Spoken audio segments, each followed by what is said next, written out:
Okay, so before anything, I don't necessarily believe in this claim. I couldn't find a claim that was super controversial that I really believed in, so I decided to switch it up and try and defend something that I don't necessarily believe in.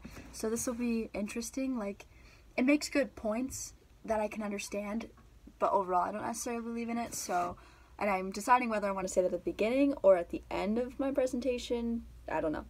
So the claim I decided to choose was Donald Trump is beneficial to the United States. So the first thing that I thought Trump was beneficial for was that he caused people to stand up for what they believe in. The Trump presidency, on the other hand, has spiked an uproar amongst citizens and minorities, especially to out of anger to how he's been treating these groups of people and oppressing them.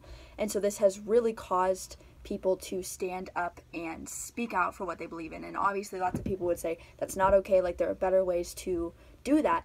But I personally think that this is one of the only ways that we can really get people to stand up and say what they believe in.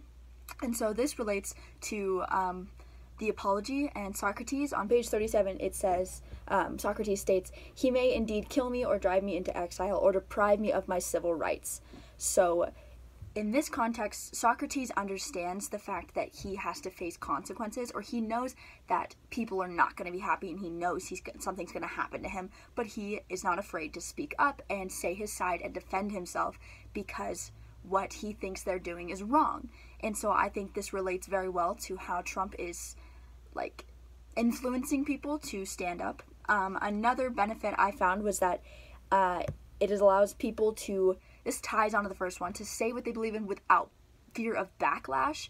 Trump says whatever the heck he wants without thinking, and people often see this as like a really, really bad thing, which is understandable. Why, you're like, you should have a filter. You should be able to think about what you say before you say it, because lots of lies get tied into these unfiltered statements.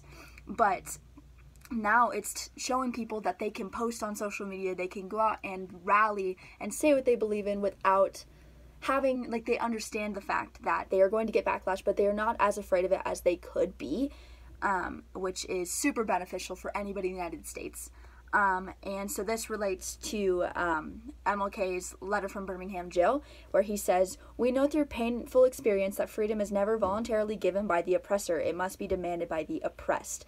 So basically in this, the more Trump is oppressing these groups or encouraging oppression, it causes people to stand up and say it and demand that they be treated better, and they don't care what anybody else says. If it gets bad enough, the minorities and the oppressed groups will stand up and they won't care what anybody else has to say. They just say what they need to say.